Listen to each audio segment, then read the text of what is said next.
হিন্দু খতরে মে হ্যাঁ, কিন্তু সেটা অন্য কোনো ধর্মের কাছ থেকে না, নরেন্দ্র মোদীর কাছ থেকে, বিজেপির কাছ থেকে। বিজেপি এমন একটা সরকার তৈরি করেছে যে সরকার কৃষক মারে। বিজেপি এমন একটা সরকার তৈরি করেছে যে সরকার মজদুর মারে, গরিব মানুষ মারে। এই তো কিছুদিন আগে আমরা দেখলাম সারা পৃথিবীর মধ্যে সবচেয়ে বেশি ক্ষুধার্ত শিশু, সবচেয়ে বেশি অপুষ্ট শিশু আমার ভারতবর্ষে জন্মায়। শুনেছেন কখনো নরেন্দ্র মোদীকে এই বিষয়ে বলতে? ওই ক্ষুধার্ত শিশুর মধ্যে হিন্দুরা নেই? ওই ক্ষুধার্ত শিশুর মধ্যে হিন্দু পরিবারের ছেলেমেয়েরা নেই? ওই আমার বিজয়ী, পদক বিজয়ী যে মেয়েরা, কুস্তিগিররা রাস্তায় বসেছিল গণধর্ষণের অভিযোগে, দিনের পর দিন ধর্ষণের অভিযোগে, তারা কেউ হিন্দু ছিল না? ওই উন্নাও হাতরাসে যে মেয়েগুলোর সঙ্গে ধর্ষণ করলেন বিজেপির নেতারা, তারা কেউ হিন্দু ছিল না? তাহলে আপনি নির্বাচনের আগে হিন্দু খতরে মে হ্যাঁ বলবেন, নির্বাচনের আগে হিন্দুর নামে ভোট করবেন। আপনি এতদিন কোন রাজনৈতিক দল করতেন তা নিয়ে আমি এতটুকু আগ্রহী নই, কিন্তু 2024-এর নির্বাচনে আপনার কাছে একটা সুযোগ আছে। যে লোকগুলো, যে রাজনৈতিক দলগুলো আপনার ভবিষ্যৎ বিক্রি করছে, ধর্মের নামে, জাতের নামে ভেঙে টুকরো টুকরো করে দেওয়ার চেষ্টা করছে আপনাদের, তাদের বদলে দিন। চুপচাপ ভোট দিন, শান্তিতে ভোট দিন, নিজের ভোট নিজে দিন এবং এই সমাজ বদল, এই দেশ বদলের লড়াইয়ে আমাদের সঙ্গে সামিল হন। আমি কথা দীর্ঘায়িত করব না, যে কথা বলে শেষ করা। 2014-র পর থেকে পশ্চিমবঙ্গের বুকে সাম্প্রদায়িক অশান্তি আরো বেড়েছে। আপনার এই শ্রীরামপুর এলাকায় বিগত বছরে বেশ কয়েকবার দাঙ্গা হয়েছে। ওরা প্রতিদিন ধর্ম নিয়ে আমাদের ভাঙতে চাইবে, মন্দির নিয়ে, মসজিদ নিয়ে। আচ্ছা, এই যে আমরা সবাই তো এখানে বসে আছি, নরেন্দ্র মোদী বলছেন না আমরা মন্দির বানিয়েছি তাই আমাদের ভোট করুন। আপনার এই ডান দিকেও তো একটি মন্দির আছে। এই মন্দির বানানোর জন্য কোনো বিজেপির দরকার পড়েছিল? তৃণমূলের দরকার পড়েছিল? সিপিএম এর দরকার পড়েছিল? কংগ্রেসের দরকার পড়েছিল? আপনার প্রত্যেকটা পাড়ায় পাড়ায়, এলাকা এলাকায় দুর্গাপুজো হয়। সেই দুর্গাপুজো করার জন্য কোনো রাজনৈতিক দলের দরকার পড়ে? সাধারণ মানুষ নিজের পকেটে চাঁদা দেন, পুজো করেন, নিজের মতো করে সেলিব্রেট করেন, দরকার পড়ে না তো। হঠাৎ করে তাহলে ধর্ম নিয়ে রাজনীতির দরকার কি পড়তো? नरेंद्र मोदी बोलছেন हिंदू खतरे में है इसलिए हमको वोट कीजिए। हम कह रहे हैं कौन सा हिंदू खतरे में है नरेंद्र मोदी जी? आपके राज में पिछले 9.5 साल में 1,44,000 किसान वो खुदकुशी करने पे मजबूर हुए। 1,44,000 কৃষক আত্মহত্যা করেছে কৃষি ঋণ মুকুব না করার জন্য। বীজে, সারে, পেস্টিসাইডে ভর্তুকি তুলে দেওয়ার জন্য 1,44,000 কৃষক আত্মহত্যা করেছেন। আমরা যদি মেনে নিই ভারত হিন্দু সংখ্যাগরিষ্ঠের দেশ, তাহলে ওই 1,44,000-এ 80,000 হিন্দু কৃষক ছিল। নরেন্দ্র মোদীকে বলতে শুনেছেন কখনো তাদের কথা? হিন্দু খতরে মে হ্যাঁ, কিন্তু সেটা অন্য কোনো ধর্মের কাছ থেকে না, নরেন্দ্র মোদীর কাছ থেকে, বিজেপির কাছ থেকে। বিজেপি এমন একটা সরকার তৈরি করেছে যে সরকার কৃষক মারে। বিজেপি এমন একটা সরকার তৈরি করেছে যে সরকার মজদুর মারে, গরিব মানুষ মারে। এই তো কিছুদিন আগে আমরা দেখলাম সারা পৃথিবীর মধ্যে সবচেয়ে বেশি ক্ষুধার্ত শিশু, সবচেয়ে বেশি অপুষ্ট শিশু আমার ভারতবর্ষে জন্মায়। শুনেছেন কখনো নরেন্দ্র মোদীকে এই বিষয়ে বলতে? ওই ক্ষুধার্ত শিশুর মধ্যে হিন্দুরা নেই? ওই ক্ষুধার্ত শিশুর মধ্যে হিন্দু পরিবারের ছেলেমেয়েরা নেই? ওই আমার বিজয়ী, পদক বিজয়ী যে মেয়েরা, কুস্তিগিররা রাস্তায় বসেছিল গণধর্ষণের অভিযোগে, দিনের পর দিন ধর্ষণের অভিযোগে, তারা কেউ হিন্দু ছিল না? ওই উন্নাও হাতরাসে যে মেয়েগুলোর সঙ্গে ধর্ষণ করলেন বিজেপির নেতারা, তারা কেউ হিন্দু ছিল না?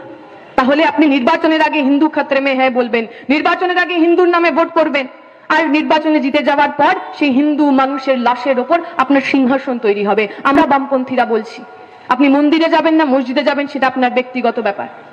আপনি মন্দিরে গিয়ে গীতা পড়বেন না মসজিদে গিয়ে কুরআন পড়বেন সেটা আপনার ব্যক্তিগত ব্যাপার, তাতে আমাদের কিছু বলার নেই।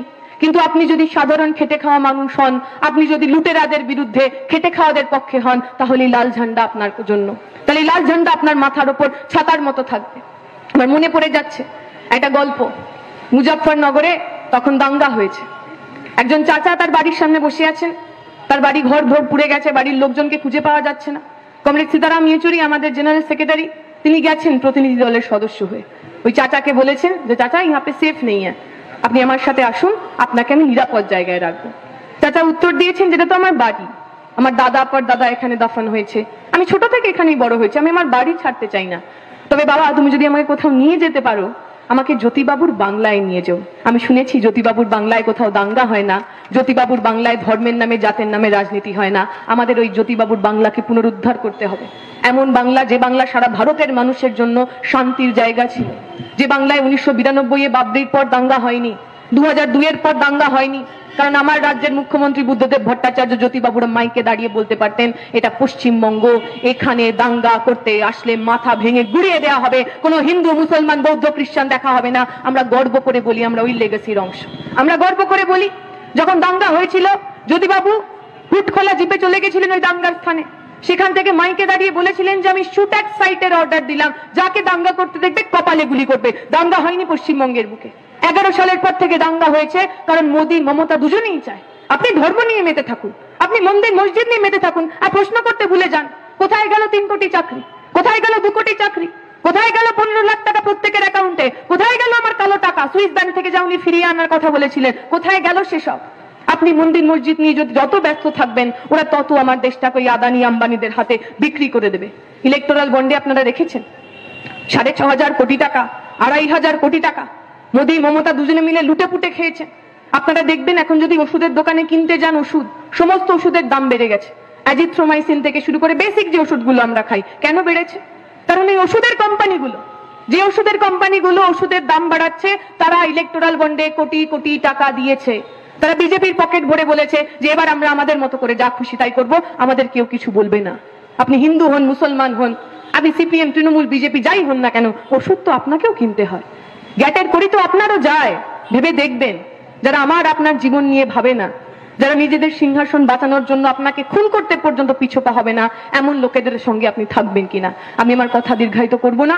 উত্তরপাড়ার মানুষ লড়াই, আন্দোলন, সংগ্রামের মধ্যে দিয়ে অনেক কিছু দেখেছেন।